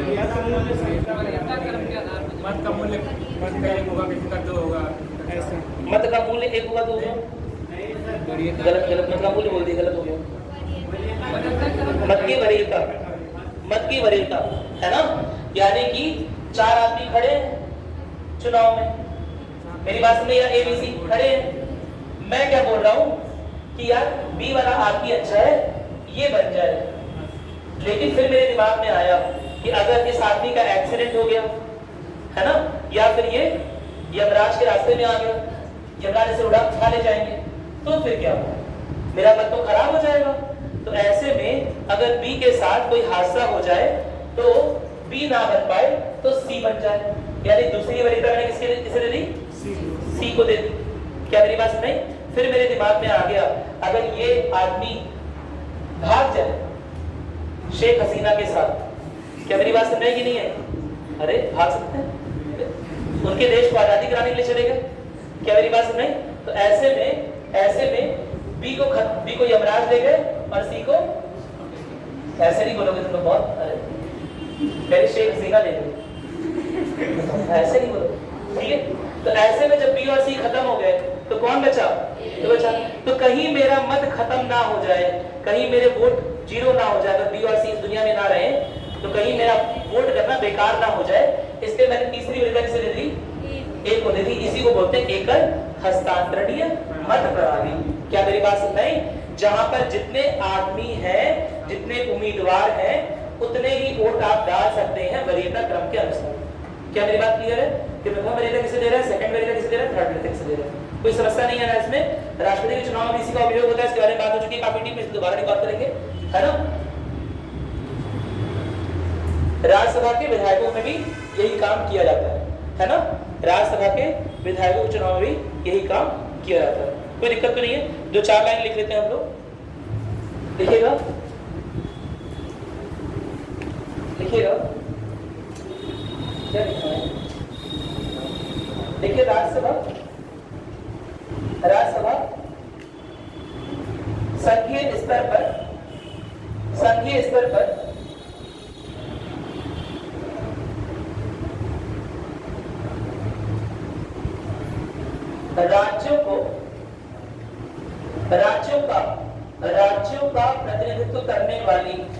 राज्यों का प्रतिनिधित्व करने वाली, ठीक है,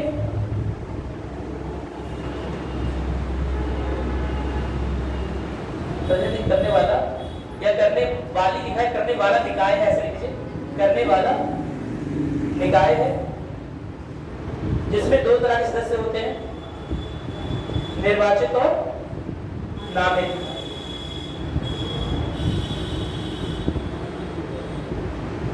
दोनों तरह के सदस्यों की कार्य अवधि या कार्यकाल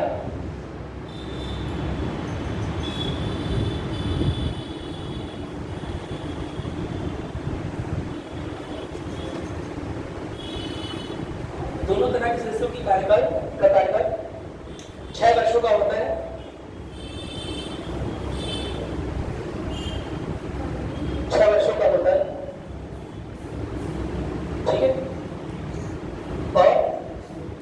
और हर दूसरे साल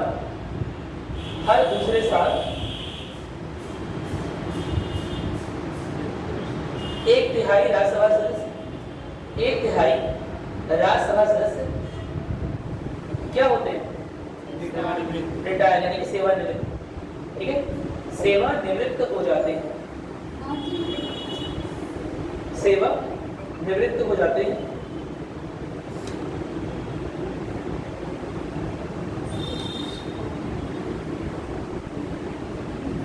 हालांकि संवैधानिक प्रावधानों के अनुसार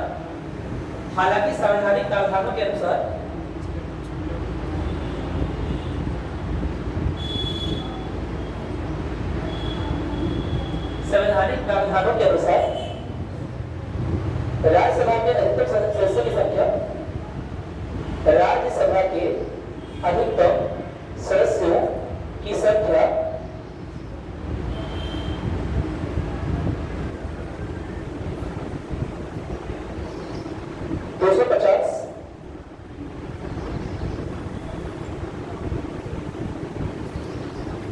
250 होती है, लेकिन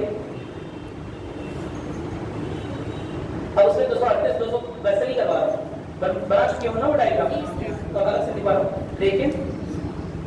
लेकिन संसदीय प्रावधानों के या संसदीय नियमों के अनुसार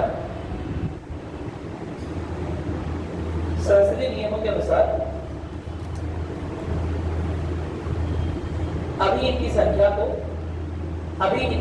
को 245 तक सीमित कर दिया गया है, सीमित रखा गया है। अभी इनकी अधिकतम संख्या को 245 तक सीमित रखा गया है।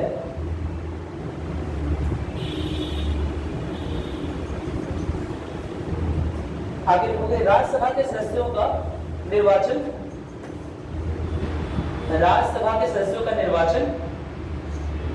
या चुनाव, राज्यसभा के सदस्यों का चुनाव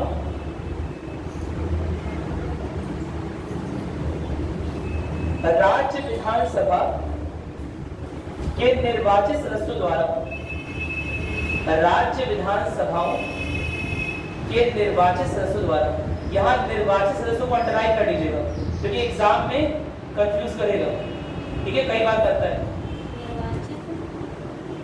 राज्य विधानसभाओं के निर्वाचित सदस्यों द्वारा आनुपातिक प्रतिनिधित्व प्रणाली और एकल हस्तांतरणीय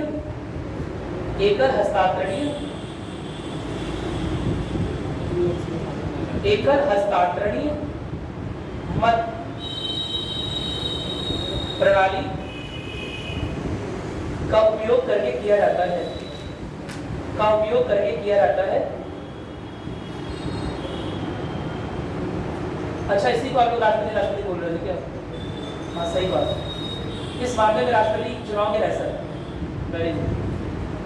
मैं समझ लो राष्ट्रपति ये लोग क्यों बोल रहे हैं, इसमें राष्ट्रपति क्या लोग आ गए। सही बात, ठीक है, कोई दिक्कत तो नहीं है? ठीक है। इसके अलावा एक और इम्पोर्टेंट बात लीजिएगा, राज्यसभा के सदस्यों का चुनाव किसके द्वारा करवाया जाता है? निर्वाचन आयोग, चुनाव आयोग है ना, चुनाव आयोग द्वारा। देखिएगा, सीक्रेट बैलेट या ओपन बैलेट, गुप्त मतदान या खुला मतदान? खुला मतदान। मेरी बात सुनाई? लिखिएगा, ओपन बैलेट लिख दूं मैं? ओपन बैलेट के द्वारा किया जाता है। ओपन बैलेट का मतलब यह नहीं होता है कि किसने किसे वोट डाला ये सबको पता चल जाएगा, ऐसा नहीं होगा। लेकिन जो अधिकारी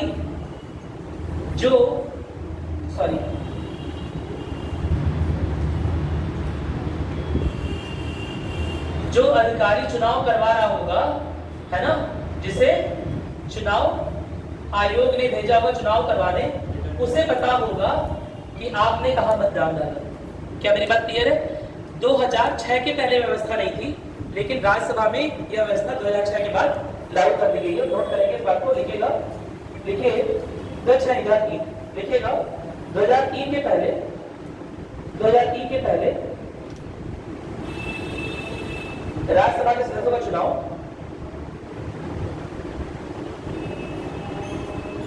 गुप्त मतदान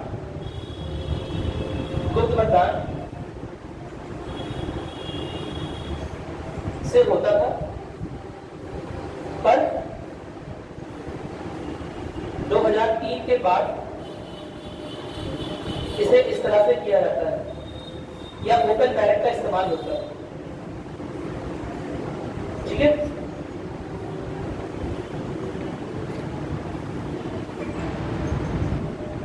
क्वालिफिकेशन आपको पता है, क्वालिफिकेशन बताइए मुझे क्या होता है।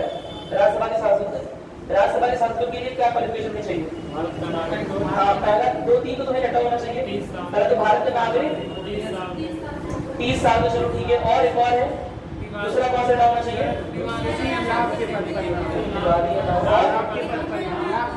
हाँ, very good, office of profit तो रटा होना चाहिए, और भारत का नागरिक। मेरी बात सुन, बाकी सब बना लोगे, लेकिन ये दोनों तो रटा होना चाहिए। ठीक है, ये सब जगह अप्लाई होगा। ठीक, नोट करोगे, क्वालिफिकेशन या योग्यता, योग्यता, योग्यता, पहली योग्यता नोट करोगे, भारत का नागरिक,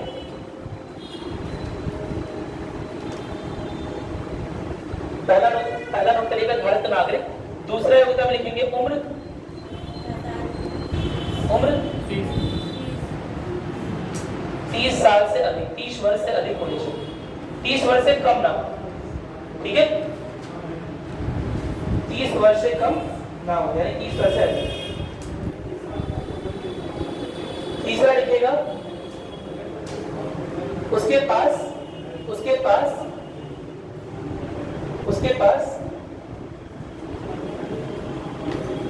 कोई भी लाभ का पद ना हो। और चौथा लिखेगा,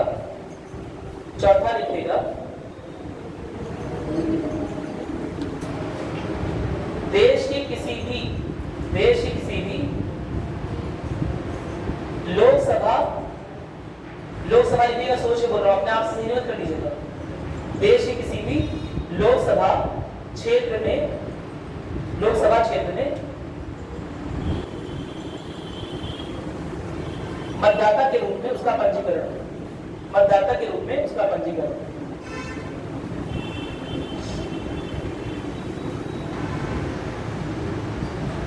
ठीक है। लेट अस सपोज महाराष्ट्र का एक आदमी है, महाराष्ट्र में पंजीकृत है, सोलापुर में, क्या वो उत्तर प्रदेश के ओर से राज्यसभा में जा सकता है?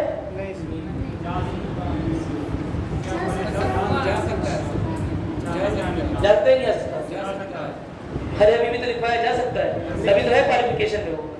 मेरी बात सुन रही, जा सकता है, तभी तो अभी एग्जाम्पल था मनमोहन सिंह का। रजिस्टर्ड वोटर कहाँ के थे? दिल्ली के। चुनाव कहाँ से लड़ा? असम से। क्या असम दिल्ली के अंदर जानते हो ना? इतना पढ़ लिया, देख लो उस मैप में। क्या असम दिल्ली के नजदीक है कहीं? तो फिर असम कितना दूर है, दिल्ली कितनी दूर है? मेरी बात सुन रही, तो ऑफ कोर्स वो लोकसभा किसी भी, मतलब भारत की टेरिटरी में स्थित, भारत के क्षेत्र में स्थित किसी भी लोकसभा के क्षेत्र में वो पंजीकृत मतदाता होना चाहिए। बाकी वो किसी भी राज्य के ओर से राज्यसभा का सदस्य चुना जा सकता है। ऐसा क्यों है सोच के बताओगे, कल बताओगे, ठीक है? क्या मैसेज करोगे? क्लास